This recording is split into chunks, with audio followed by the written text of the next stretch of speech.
नारायणं नमस्कृत्य नरं चैव नरोत्तमं देवी सरस्वती व्यासं ततो जयमुदीरयेत्। जय श्री कृष्णा। आप सभी का इस चैनल में स्वागत है। चलिए जानते हैं वैशाख मास का महात्म। अध्याय 1।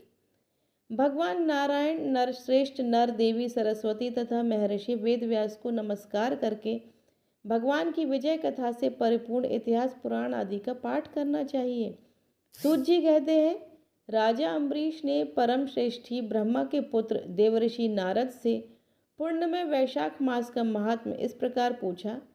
ब्राह्मण, मैंने आपसे सभी महीनों का महात्म सुना। उस समय आपने ये कहा था कि सब महीनों में वैशाख मास श्रेष्ठ है।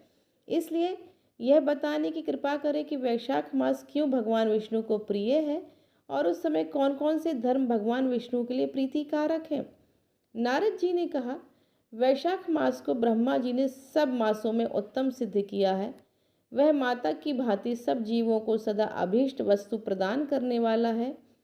धर्म, यज्ञ, क्रिया और तपस्या का सार है।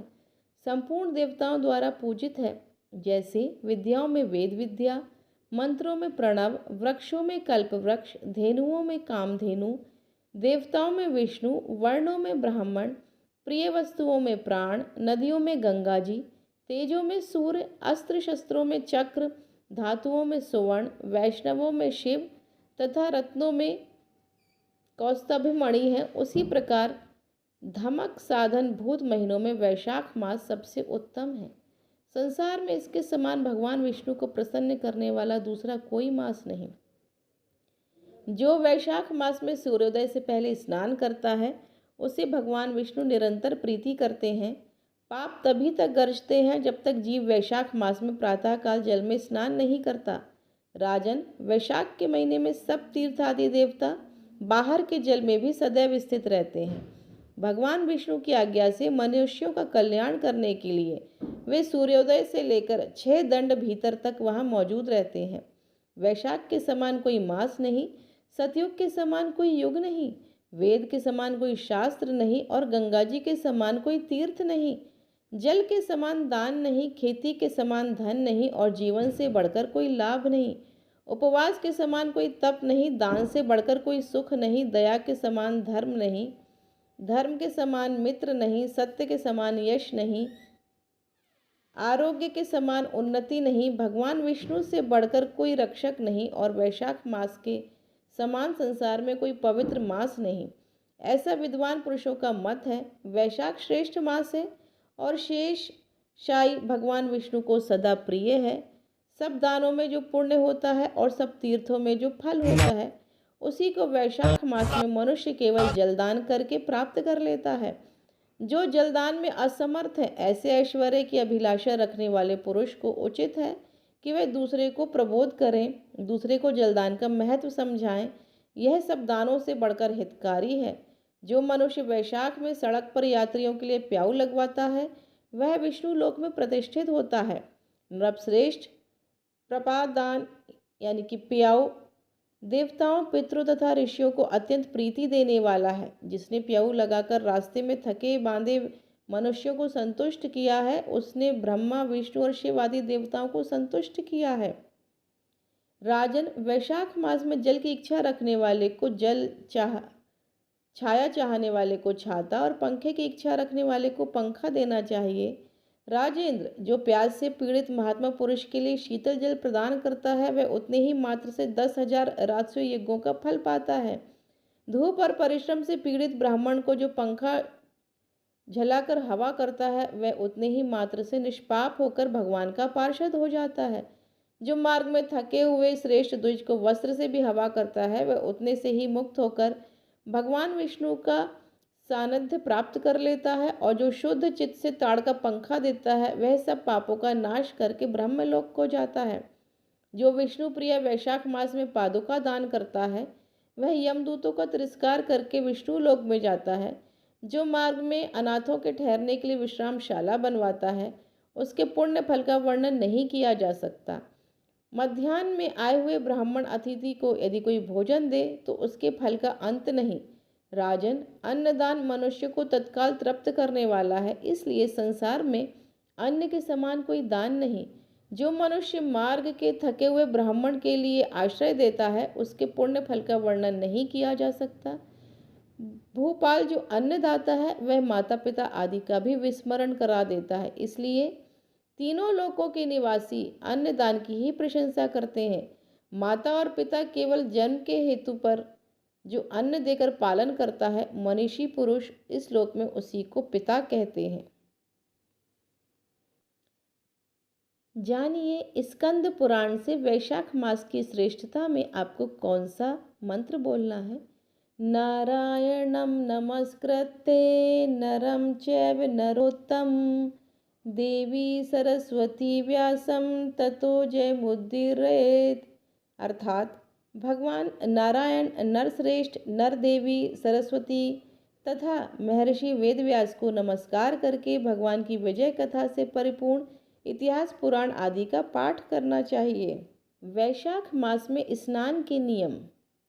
महीरथ नाम का एक राजा था जो सदा कामनाओं में आसक्त और अजितेंद्रिय था। वह केवल वैशाख स्नान के संयोग से स्वतः बैकुंठ धाम को चला गया।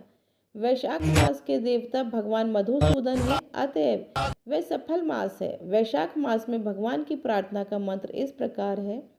मधुसूदन देवेश वैशाखे मेषगे रवो प्रातः स्नानम करिष्यामि निर्विघ्नं कुरु माधवा।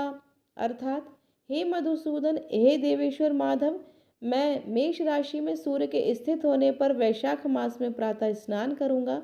आप इसे निर्विघ्न पूर्ण कीजिए। तत्पश्चात निम्नांकित मंत्र से अर्घ प्रदान कीजिए। वैशाखे मेषगे भानो प्रातः स्नान परायणा अर्घ तेहम प्रदस्यामि ग्रहण मधुसूदन।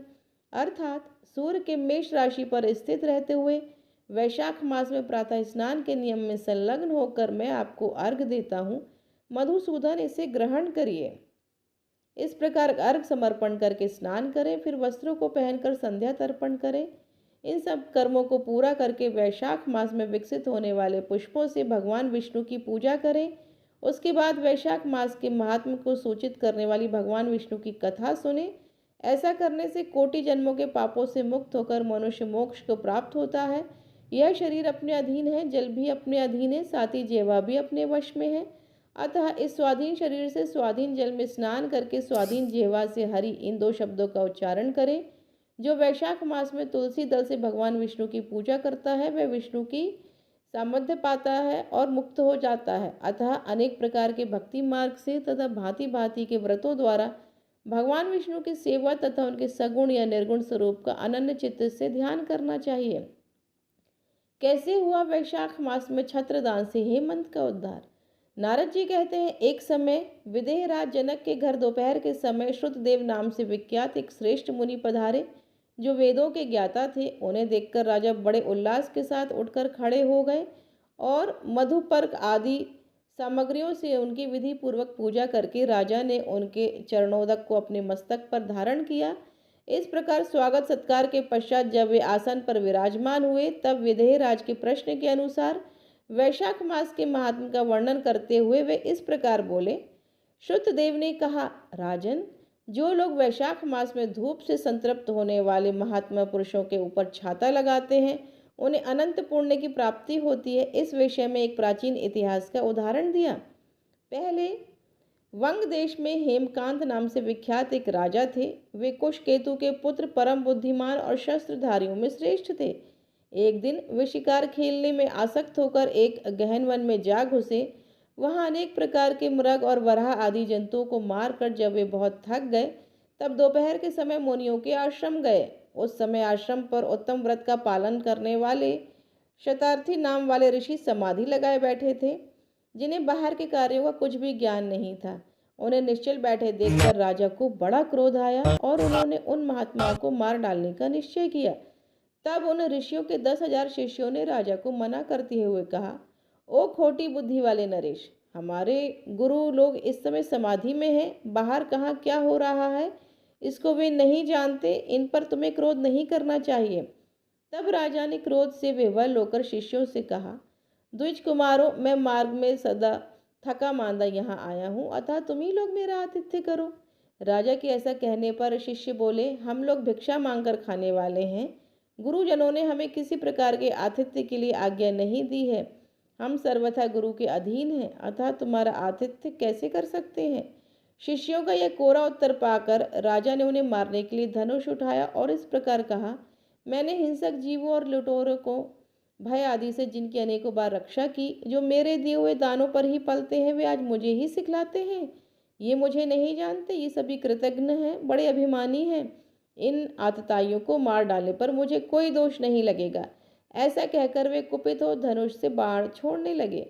बेचारे शिष्य आश्रम छोड़कर भय से भाग चले। भागने पर भी हेमकांत ने उनका पीछा किया और 300 शिष्यों को मार गिराया। शिष्यों के भाग जाने पर आश्रम पर जो सामग्री थी उसे राजा के पापात्मा सैनिकों ने लूट लिया।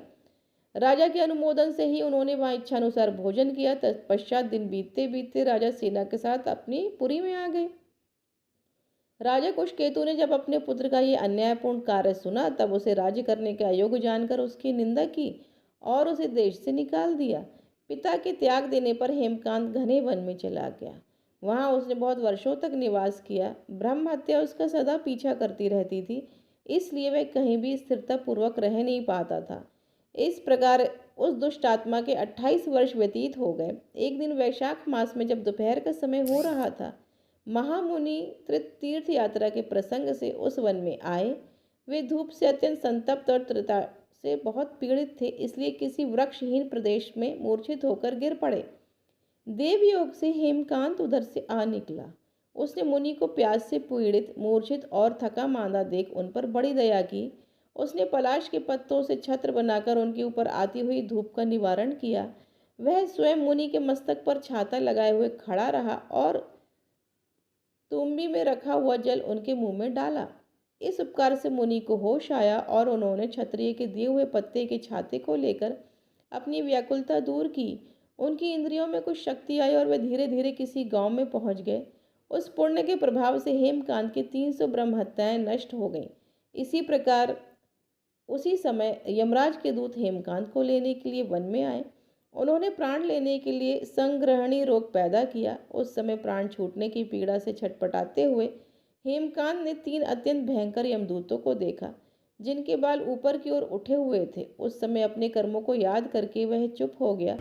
छत्रदान के प्रभाव से उसको विष्णु भगवान का स्मरण हुआ।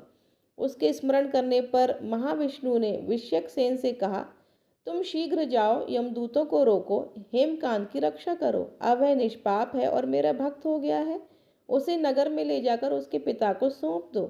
साथ ही मेरे कहने से कुशकेतु को यह समझाओ कि तुम्हारे पुत्र ने अपराधी होने पर वैशाख मास में छत्रदान करके एक मुनि की रक्षा की, अतः अब वह पार रहित हो गया है। इस पुण्य के प्रभाव से वे मन और इंद्रियों को अपने वश में रखने वाला, दीर्घायु, शूरता और उदारता आदि गुणों से युक्त तथा तुम्हारे समान गुणवान हो गया है। इसलिए अपने महाबली पुत्रों को तुम राज्य का भार संभालने के लिए नियुक्त करो। भगवान विष्णु ने तुम्हें ऐसी ही आज्ञा दी है। इस प्रकार राजा को आदेश देकर हेमकांत को लेकर उनके अधीन करके यहाँ लौट आओ। भगवान विष्णु का यह आदेश पाकर महाबली विश्वक्सेन ने हेमकांत के पास आकर यमदूतों को रोका और अपने कल्याणमय हाथों से उसके सब अंगों में स्पर्श किया। भगवत भक्त के स्पर्श से हेमकांत की सारी व्याधि क्षण भर में दूर हो गई। तदनंतर विश्वक्सेन उनके साथ राजा की पुरी में आए। उन्हें देखकर महाराज कुशकेतु ने आश्चर्ययुक्त हो भक्ति पूर्वक मस्तक झुकाकर पृथ्वी पर साष्टांग प्रणाम किया और भगवान के पार्षद का अपने घर में प्रवेश कराया। यहाँ नाना प्रकार के स्रोतों से उनकी स्तुति तथा वैभवों से उनका पूजन किया। तत्पश्चात महाबली विध्वंसेन ने अत्यंत प्रसन्न होकर राजा को हेमकांत के विषय में भगवान विष्णु ने जो संदेश दिया था वह सब कह सुनाया। उसे सुनकर कुशकेतु ने पुत्र को राज्य पर बिठा दिया और स्वयं विश्वक्सेन की आज्ञा लेकर पत्नी सहित वन को प्रस्थान किया। तदनंतर महामना विश्वक्सेन हेमकांत से पूछकर और उसकी प्रशंसा करके श्वेत द्वीप में भगवान विष्णु के समीप चले गए। तब से राजा हेमकांत वैशाख मास में बताए हुए भगवान की प्रसन्नता को बढ़ाने वाले शुभ कर्मों का, धर्मों का प्रतिवर्ष पालन करने लगे। वे ब्राह्मण भक्त, धर्मनिष्ठ, शांत, जितेंद्रिय, सब प्राणियों के प्रति दयालु और संपूर्ण यज्ञों की दीक्षा में स्थित रहकर सब प्रकार की संपदाओं से संपन्न हो गए। उन्होंने पुत्र पौत्र आदि के साथ समस्त भोगों का उपभोग करके भगवान विष्णु का लोक प्राप्त किया। वैशाख मास सुख से साध्य अतिशय पुण्य प्रदान करने वाला, पाप रूपी ईंधन को अग्नि की भांति जलाने वाला, परम सुलभ तथा धर्म अर्थ काम मोक्ष चारों पुरुषार्थ को देने वाला है। बोलो श्री भगवान की जय। राधे राधे। जय श्री कृष्ण।